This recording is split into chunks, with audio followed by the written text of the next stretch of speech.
Hi there. Welcome to the Evergreen State College Lab Safety video.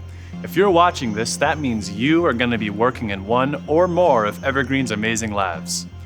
Lab work can be really exciting and fulfilling, but before we get to the exciting part with all the Bunsen burners, petri dishes, microscopes, and all that sort of stuff, you gotta learn a thing or two about the ifs, whens, hows, and wheres of lab safety.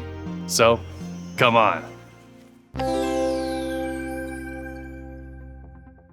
Most of the basics we're going to be covering may seem like common sense, but we have to go over them regardless.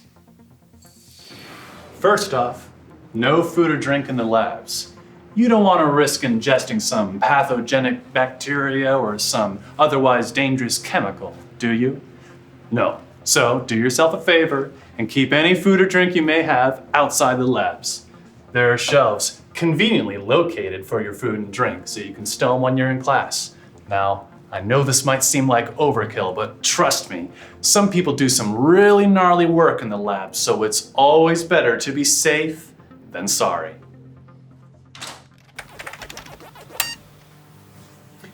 You should be conscious of the clothes that you wear to lab. Always wear closed-toed shoes. That way, if anything drops on your foot, you won't get hurt. No shorts or skirts above the knees are permitted. All shorts and skirts have to go below the knees. This is not to be prudish, but for your own safety. In some labs, more protection will be required. Your faculty or SIT should inform you if this is the case, but feel free to ask questions if you're not sure. If you have long hair, tie it back. Or if you have scarves or dangly jewelry, take them off. Otherwise, you might risk getting them caught in the equipment or catching on fire, stuck in machinery, or just generally ruining your experiment or someone else's experiment. Goggles are required anytime that you're working with chemicals or any pressurized vessel. It's a good idea to carry your goggles around whenever you're on campus so you have them if you need them. In fact, it's a good idea to plan your wardrobe the day before. Now, if planning your wardrobe isn't your MO, you can always rent a locker from the SSC so you can store your lab coat, lab clothes, goggles, and anything else you might need so you got them if you need them. The Science Support Center, or SSC, is located in room 2059 of the Lab 1 building. Let's talk lab coats for a moment. There are two kinds of lab coats you'll see in the labs: cotton and polyester. Polyester is cheaper and lighter, but it will melt if it's exposed to open flame.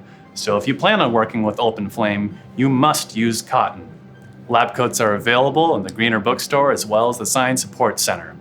Now, anything that is used inside the labs is going to be considered contaminated, including your lab coat. So how are you going to take it home or put it in your locker? If you put your lab coat inside your backpack, it's going to contaminate your food, your books, your clothes, or anything else you have. Once you take it out, it might contaminate things that are in the room you're in, and then all that stuff is going to contaminate even more stuff. You get the picture. So bring a bag to put your lab coat inside and fold it up so it doesn't contaminate anything else. Sometimes you wear gloves to protect yourself. Sometimes you wear gloves to protect the stuff that you're working with. Now, there are several different kinds of gloves that are used inside the labs. However, nitrile gloves are the most common. Check your manual to figure out which gloves are best suited for which kinds of chemicals. Never touch door handles or cabinet handles with gloves on. But what if my gloves are clean? Even if your gloves are clean, it's good to get in the habit now so you don't accidentally contaminate anything later. This is the proper way to remove your gloves without contaminating the inside. Never wear your gloves outside of the labs. If you need to carry an object that requires a glove, hold the object in a gloved hand and leave your other hand naked to turn the knob. And finally, never text, touch your face, or eat food with your gloves on. Duh. Just making sure. If you have specific accommodations, are pregnant or immune compromised, speak privately with your faculty or SIT so they can advise you if your safety protocols need to be tailored to suit your needs.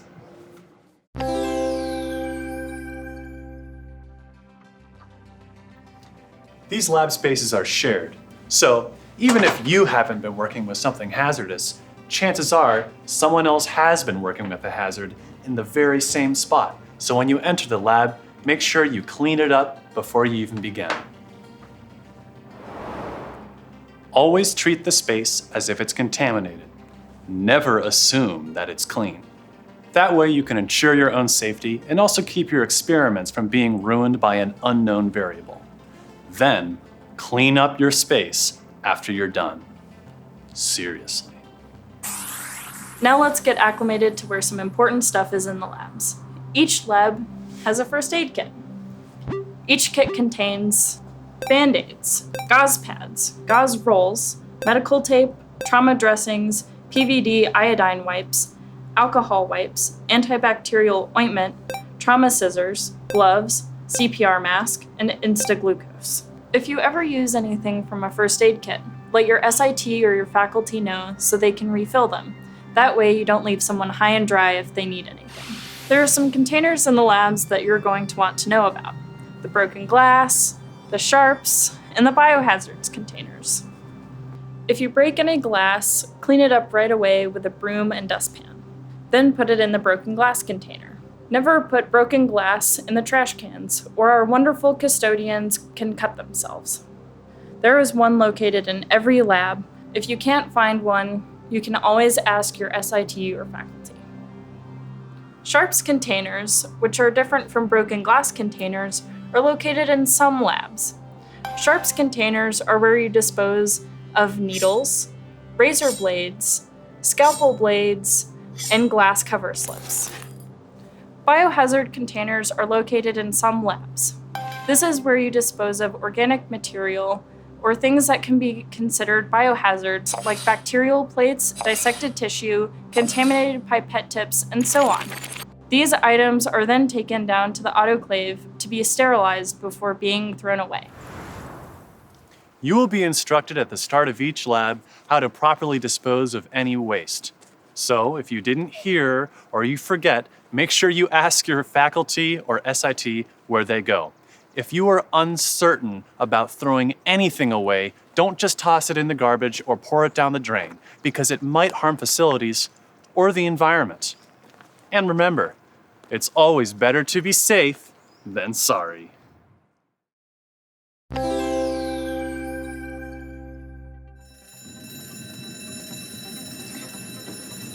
We all want to hope that emergencies won't happen, but it's good to consider all possibilities in the event of one. So, in the event of emergency, 1, stay calm. Panicking will only make things worse, and it will impair your ability to think clearly. 2, assess the situation. Is it safe for you to approach? Can you help, or should you be leaving the area? 3, does anyone need life support or emergency assistance? If so, can you provide it? If not, get someone else who can. Call 911 on any campus telephone. No need to dial out. 4, inform faculty or an SIT. 5, alert your peers if necessary and exit the room or the building. No one should be getting chemicals in their eyes if they're wearing their safety goggles. But in the event that you do get chemicals in your eyes, use an eye wash station for at least 15 minutes. If someone around you gets chemicals in their eyes, it is your responsibility to help them. So guide them to an eye wash station and make sure that they wash their eyes for at least 15 minutes. Now this can seem like a very long time, so keep them company and update them periodically about how much time has passed. And in the meantime, tell one of your peers to inform an SIT or faculty about the situation. If you ever walk past a lab and notice someone unconscious inside, alert the SSC or call 911 immediately. Don't try to enter the room, or you may be putting yourself at risk. If you spill chemicals on your skin, get to the shower, eye wash station, or sink ASAP and start washing for at least 15 minutes. If you spill chemicals on your clothes, get them off. And don't worry about keeping on your chem-soaked outfit because you're worried about being without clothes. The Science Support Center has extra clothes available just for this situation. Ask a classmate to help you out by going to the SSC for you. And as always, let your faculty or SIT know that a spill happened. If there's a fire in this space, just leave. And on the way out, pull a fire alarm. They're located on the same spot on each floor, so you can always get them as you exit. Don't use a fire extinguisher if you're not properly trained to use one. If you yourself catch on fire, you know what to do. Stop, drop, and roll. If someone else is caught on fire, help them out, but don't try to smother the flame with any synthetic material like polyester because it may melt.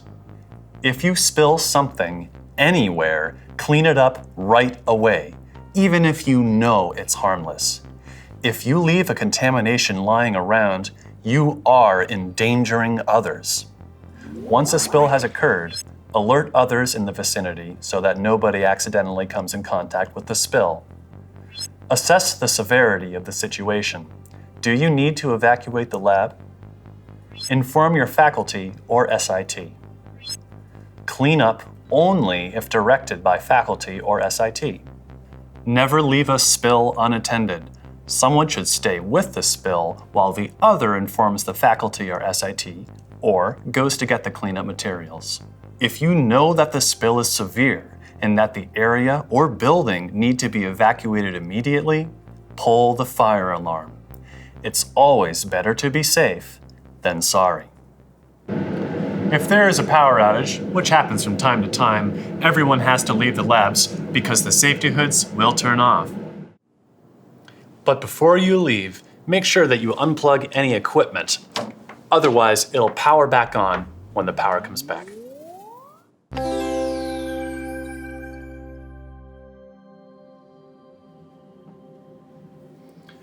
Always look up information about a chemical before you use it. On each of these bottles, you're going to find an HMIS label. This sticker will rate on a scale from 0, least dangerous, to 4, extremely dangerous, health, flammability, reactivity, or physical hazard, and personal protection equipment. Always be extremely cautious if you come across a chemical with a high rating. If you do come across a chemical with a 4 on it, inform your faculty or SIT, because these chemicals should not be left lying around. Do not handle any chemical that you have not been trained to handle. Chemicals will also have SDS information, formerly known as MSDS. The SDS information can be used to look up further information inside the SSC, but keep in mind that this is an Evergreen specific system and the numbers will not have any meaning outside of campus. Chemicals will also have a GHS rating. Now this part is a little confusing, but GHS has a inverse meaning to HMIS, meaning if a GHS rating is low, then it is more dangerous. For more information about chemical labeling, you can look up Section 4 in your laboratory safety manual. Whenever you are working with chemicals, you must label them with your name, date, chemical name, and chemical concentration. For longer periods, you must also include your program name as well as hazard information and HMIS. It's better to include too much information than too little, and you can always talk to your faculty or SIT about proper labeling if you have any questions. Labeling your chemical is important because it tells people what chemicals are present, it tells people what to do in the case of spill or skin contact, it helps trace the chemical back to you. It also keeps your chemicals from being messed with or thrown away if you don't want it to be, and it also tells SITs how to properly dispose of the chemical if needed. If a chemical is unknown and it has to be discarded, then it must be gotten rid of as hazardous unknown waste, which is very expensive.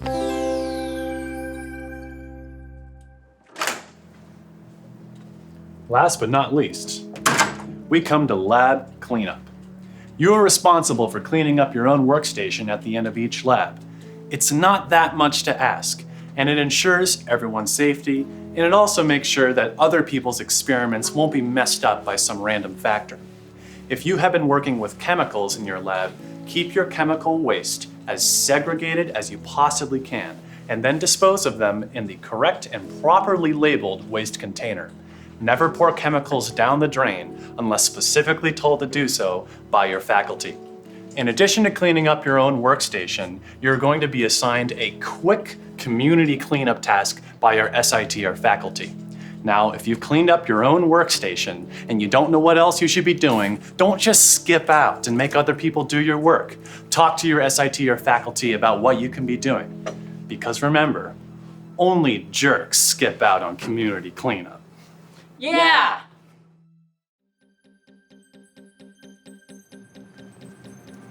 So there you have it. Now you should be prepared to work efficiently and safely within Evergreen's labs. You've opened up a whole realm of amazing facilities and equipment. Keep in mind that the content in this video is basic information. If your program is planning on doing more advanced work, you will receive further instruction from your faculty or SIT. If you want more info about the content in this video, take a closer look at your laboratory safety manual. So, good luck to you and your future scientific endeavors. Bye-bye.